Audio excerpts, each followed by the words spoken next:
दर्शकहरू नमस्कार। एसियाकै सबैभन्दा लामो यो झोलुङ्गे पुलबाट धेरै धेरै स्वागत छ। म प्रेमपुनको तर्फबाट। यति बेला हामी पर्वत र बागलुङ जोड्ने 567 मिटरको लामो एसियाकै सबैभन्दा लामो झोलुङ्गे पुलमा उभिएर बोलिरहेका छौँ।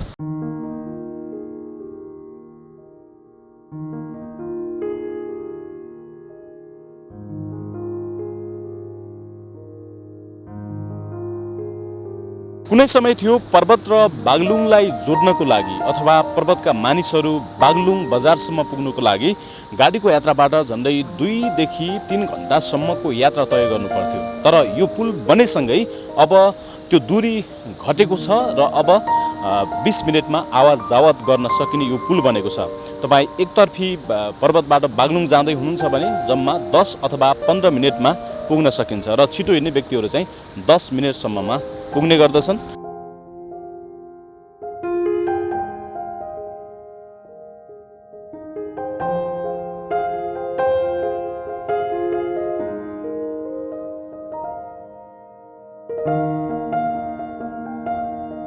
र एकजना दाई हुनुहुन्छ। दाईको नाम चाहिँ के?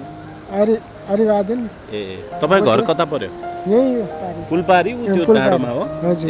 अहिले सामान लिएर जाँदै हुनुहुन्छ। कहाँबाट आउनु भएको? म यहाँ बागलुङ बजारबाट। हजुर। सामान लिएर पहिले यहाँ यो पुल नहुँदा यहाँ कति घुम्नु पर्थ्यो, कति कष्ट थियो, दुःख थियो। अहिले पुल बनेको त धेरै हामीलाई सुविस्ता छ। यो पुल नहुँदा चाहिँ कति टाइम लाग्थ्यो यो बागलुङ बजार आउनलाई? पुल नहुँदाखेरि बागलुङ आउँदा एक घन्टा सवा घन्टा लाग्थ्यो। 1 घन्टा सवा घन्टा। हजुर, धेरै घुमेर हिँड्नु पर्थ्यो। धेरै घुमेर हिँड्नु है। जस्तो अहिले पुल बनेपछि सजिलो भएको छ दाइ? पुल बनेको कारणले धेरै सजिलो भएको छ। अहिले चाहिँ कति टाइम लाग्छ तपाईँलाई बागलुङबाट पर्वतसम्म पुग्नलाई? बागलुङ पर्वतसम्म पुग्नलाई त्यहाँ यो पुलको दूरी मात्रै 15 मिनेट? 15 मिनेट हो। खुसी हुनुहुन्छ?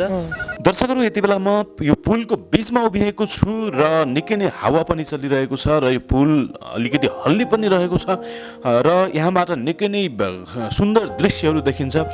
पक्कै पनि यो पारीको दृश्य जुन तपाईँले देखिरहनु भएको छ यो चाहिँ पर्वत जिल्ला पर्दछ र अहिले म बागलुङ तर्फबाट पर्वत जिल्लातर्फ जाँदैछु।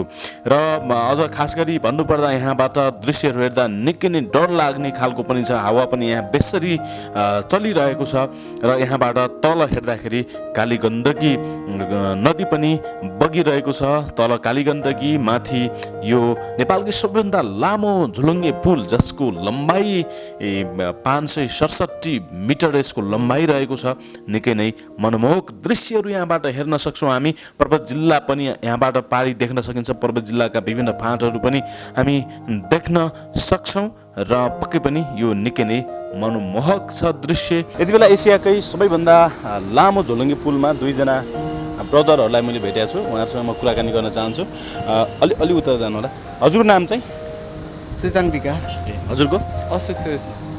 तपाईँको घर कहाँ? मेरो चाहिँ यही हो। तपाईँको? हजुर, मेरो पनि बागलुङ बजारमै। यो पुलमा जस्तो यो पुल सञ्चालन भएको चाहिँ कति भयो तपाईँलाई सोध्छु म?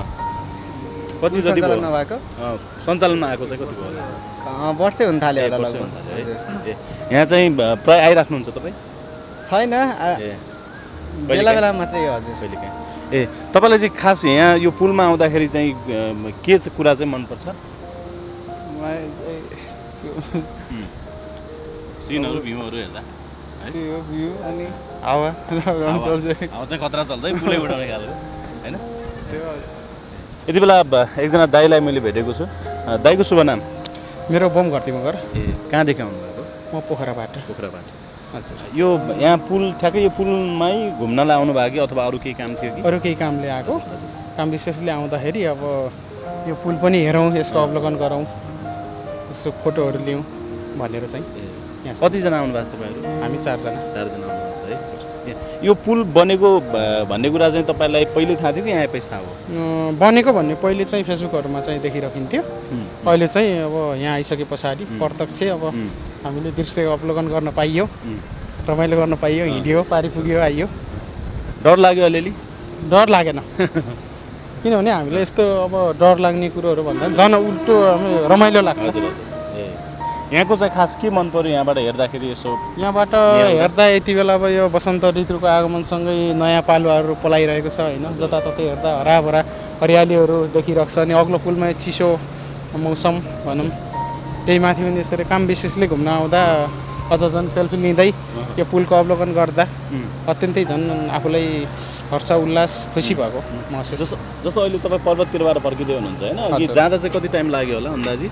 अन्दाजी खै हामीले टाइम चाहिँ अब हेरिएन, सम्भवतः अब हामीले यति टाइम लाग्यो होला भन्न सकिन्न। भनेपछि रमाइलो भयो? रमाइलो भयो एकदम है, एकदम। ल अब यो रमाइलो पल छ, धेरैजना हिजो पनि एकदमै रमाइलो पल थियो होइन। तपाईँलाई गीत गाउन आउँछ? ल गीत गाउन आउँछ भने एउटा सुनाइदिनु न। गीत चाहिँ अब लोकदोहोरी गीतहरू सालाइजोहरू गाइन्छ होइन। अब यो ठाउँ विशेष र यो चाहिँ पुलमा रहिरहँदाखेरि होइन, यो पुलहरू हल्लिरहँदा यो चाहिँ पुलकै बारेमा यही ठाउँको हाम्रो अब ढौलागिरी अञ्चललाई अहिले त अब पर्दैछ होइन, ढौलागिरी अञ्चलको यो जो मालढुङ्गा पुल छ यहाँनिर होइन, अनि अर्को यो बागलुङको सालाइजो, त्यही माथि पनि चैते दसैँ नजिकिँदै रहेको अवस्था छ होइन। म चाहिँ एउटा वसन्त थापाले गाउनु भएको गीत छ जुन सालाइजो, बागलुङे बजार झिली र मिली सालाइजो चैते दसैँ मेलैमा, र यो मालढुङ्गाको पुल तलपट्टि छ होइन। यो चाहिँ पर्वतसँग जोडिने पुल भयो। सम्भवतः यो दुवै चाहिँ अब शब्दमै चाहिँ अब यो समावेश गरिएको जस्तो लाग्छ मलाई र खुसी पनि लाग्छ। त्यति मनोरञ्जन दिने प्रयासमा यहाँहरूको अगाडि म चाहिँ छोटो थोरै चाहिँ भोइस दिन चाहन्छु है। तपाईँ ताली बजाउनु ल।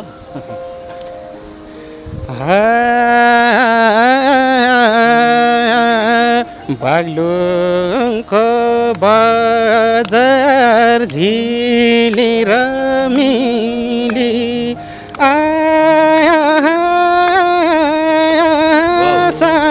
सालाइजो चैते दसैँ मेलैमा, चैते दसैँ मेलैमा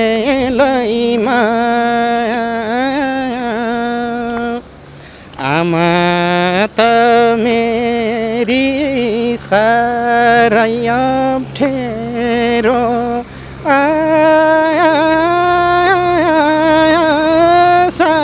सालाइजो घर दक्षिण बेलैमा,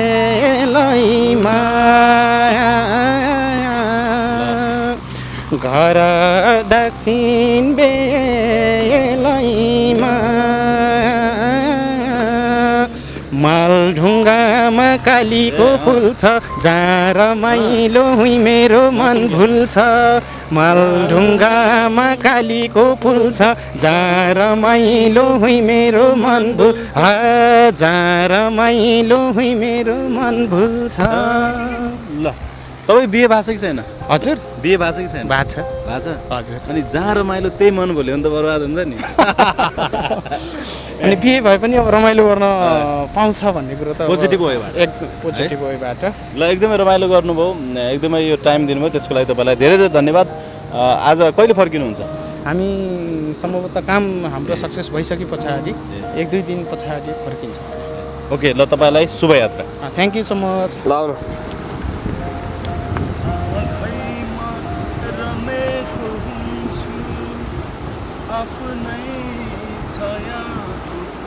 साथमा सधैँमा रमेको आफ्नै छायाको साथमा के लेखिदियो भावीले, के लेखिदियो भावीले, यस्तो लामो फुल बन्या छ रातमा। कस्तो लाग्यो सर तपाईँलाई? बबाल राम्रो छ है। विशेष के कुरा मन पर्यो गीतमा? होइन गीत होइन कि पुल चाहिँ भन्नेबाट पुलमा विशेष के भने लामो छ, वरिपरिका सौन्दर्य प्राकृतिक सौन्दर्यताहरू मजाले हेर्न पाइने, त्यो एकदम मेन विषय भनेको त्यो। अर्को चाहिँ 10 मिनट त लाग्छ होइन हामीलाई 12 मिनट लाग्दो रहेछ। एक दुईजनालाई सोध्नुपर्छ यार प्रतिक्रियाले मन जानु यतै बाटो आउँदा